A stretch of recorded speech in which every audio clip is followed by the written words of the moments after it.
So let's go ahead and take a moment to kind of practice what we've been talking about right now. Who is familiar with any kind of visualization exercise? Has anyone done any kind of visualization exercise before that you were aware of? Yeah? Okay.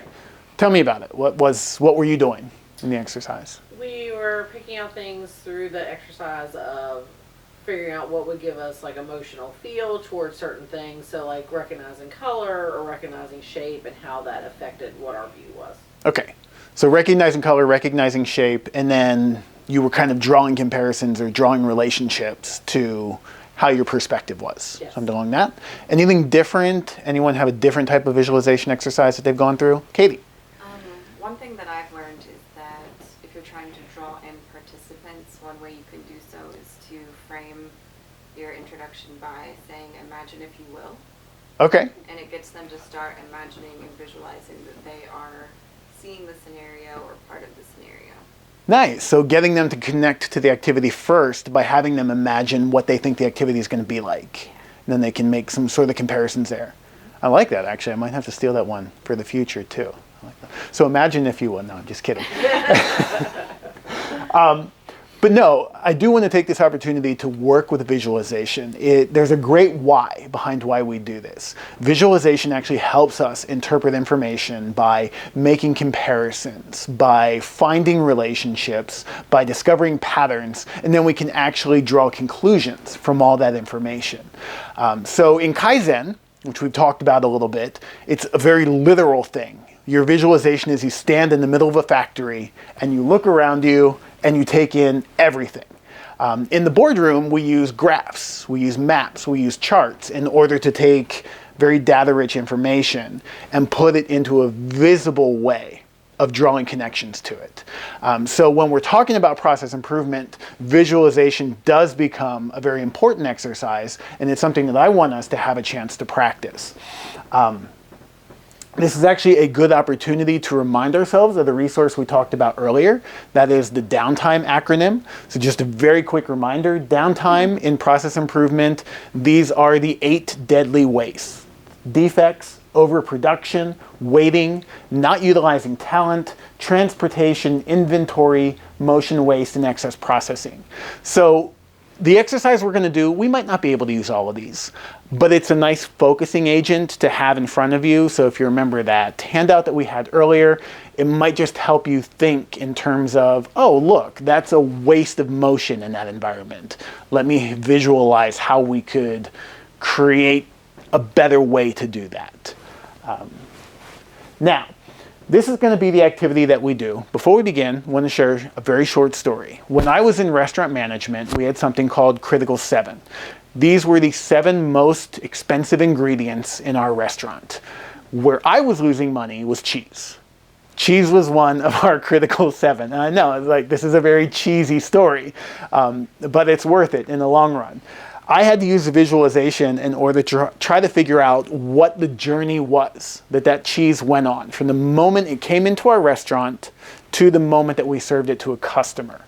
And what I'm going to do is share what I found after we've had a chance to practice and kind of share what my results were after you've had a chance to look at an environment and do kind of the same thing that I'm going to do. So, couple basic rules for our activity. Number 1, observe. Look at everything. So I'm going to put up an environment on the screen. That is our working environment. That's the environment we want to visualize. And we don't want to just visualize what we see, but we also want to visualize what is possible within that environment. So, number 2, interpret the information. Think about the flow. What are the limitations? And what are the possibilities within that environment? And that's really what innovation is. Innovation is thinking about what limits us from moving forward and then imagining new ways that we could get past that, make it better. Bless you. Thank you. The third thing to do is share. What I want everyone to do is encourage each other to share any possibility. Any possibility at all. This is not where we are negotiating. This is where we are throwing every idea that we can at the board. So even if you think this might sound silly, throw it up here. Because in the long run, We might have a good giggle at it, but it also might be the idea that just like opens our minds to something completely new and exciting and awesome. Any questions about the exercise? Okay. Can we all agree that this is something valuable to do? Yeah, no, absolutely. Cool. All right. Well, let's go ahead and get started. I introduce you to our environment. The common home kitchen. So what I want to do is take a moment to look at this and think about what are the limitations, what are the possibilities, and then what I want you to do is kind of share your ideas with me, and I'm going to try to capture them on here as we go along. So does anything jump out? And for those of you who take a few moments to process, I'm going to be quiet just for a moment too. So when we're assessing this image, are we supposed to be looking for ways that we could more efficiently use the space? Exactly. Yep. Because no space is ever perfect, right? Yeah. So I see a picture on the counter, and you would think that like a kitchen counter, you would want more stuff that would kind of help you function in the kitchen more. I would also, if we can rearrange the whole layout, I would put more counter space near the oven and the stovetop so that you can do more food prep there because there's not a lot of space. So more counter space here.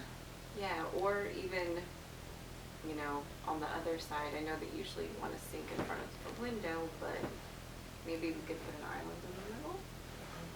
So would you also consider moving the sink? Because I know you said kind of the sink in front of the window, but you would prefer more counter space there. Yeah, but maybe we just take the table out instead and put an island in. And then I think just for storage capacity, shelves would be very useful. So where would you envision? I would say in the corner would probably be most appropriate. I mean, you're not going to put them above the stove, and the window is kind of limiting you. So I would say if you put like corner shelves in. So you're thinking this corner? Yeah, you could also do it above the fireplace, but that's more of like the eating space, I guess you could say. How about the fire space? Fireplace, fire space.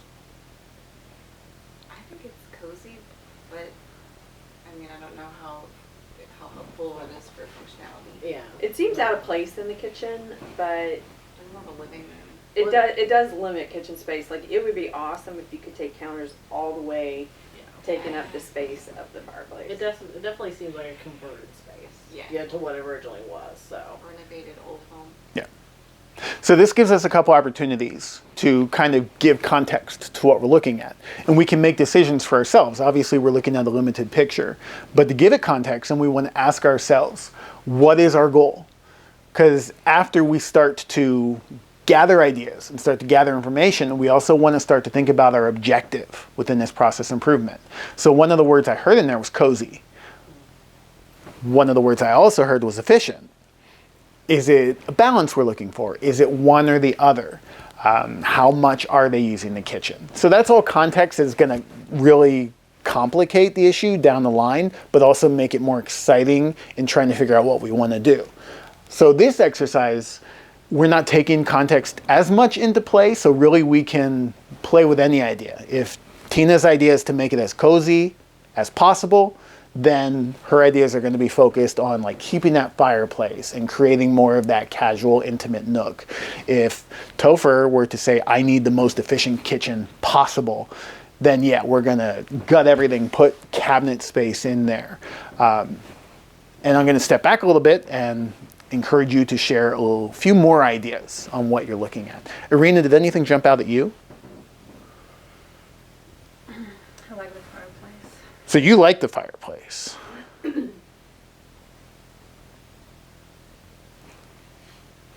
That's a keep. I also hate cooking, so I don't So in your context, it's really just to look at. You want something cozy. Yeah.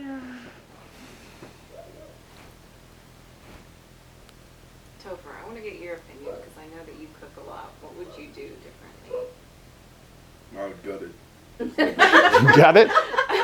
Start fresh. There's the tried and true method in the kitchen of a triangle. There's Okay. not even a fridge. There's no fridge in this picture at all. So you're going to waste so much movement going from fridge to countertop on top of the dishwasher to prep your food, to cook it on the stove, to come back to the countertop, to put it on plates, to come to the, I mean, there's no fluid motion to this where it flows in a pattern, and it's a complete waste of everything the way it's laid out now. That's awesome too, because you brought in that motion from the downtime acronym, and that's part of the process improvement. Is if you are using this as a functioning kitchen, your movement is wasted. You don't have clean motion to get from the stove to the refrigerator to your pots and pans. Where are your pots and pans, if we think about that? So right there, great example. So the triangle you talked about, what would that look like? It's usually stove to refrigerator to sink. You have So we need the refrigerator somewhere in this triangle. Right there. And I know now it's starting to look like a football play. I don't do sports. That football thing where we draw lots of X's and O's. I hope there's no practical exercise where we actually have to gut the kitchen. That's after lunch. We're going to have a kitchen. We're going to gut it. No, but so that's a great kind of visualization. There is, what is the motion? Can we imagine ourselves in this space moving, try to make something basic like an omelet? What is it going to be like to make the most simple thing? What's it going to be like to make the most complicated thing? If I'm making a 5-tier wedding cake, am I going to have the space to put everything out there? Am I going to have the space to roll out my fondant and still have my cakes cooling and still have a blender going with my icing in it? Obviously, I do baking better than I do sports. I think the most minimal thing you could do is replace the table with an eat-in island, like was already said. You take the stove and oven, you place that in the island, and the fridge would go where the stove currently is, creating a mini triangle there. And then you'd have a ton more counter space on the island next to the stove oven combination, and that would be the most minimal thing you could do to make this a functional kitchen. Yeah, and if you wanted to go further, then you could just remove the fireplace and extend the counters down. Could be that it's just an apartment, and this is a studio apartment, so you basically, bedroom starts where the fireplace ends, and the kitchen is just convenience, you know. So here's something interesting, because innovation doesn't have to be limited. And if we kind of were to build off of Topher's idea, I think there's also something that I saw recently where they thought about that kind of small apartment living. And if that's our context, they actually created this circular kitchen where everything is, the sink, the stove, the refrigerator, everything is in this kind of circular tower in a confined space, and you just kind of rotate it to the area you need to work in at that immediate moment. And you could have kind of cabinets around it. Whether it's the right idea or not, I'm not going to say that. Like, I have all these thoughts in my head, like, okay, well now I can't, I like open space, so now I can't see across the room because I have this tower of kitchen. But at the same time, if you're worried about that space, that's a cool idea to consider. And that's innovation right there. That's process improvement. That's someone who sat down and just said to themselves, I have no limits as to what I can create here. So I have this space that I'm not using. And that's kind of what you guys were getting at with the island. Is it's nice to have the table, but is the table the center point of the kitchen? Is it the most important part of the kitchen? Is it better to use that space, and how do we use all of that space?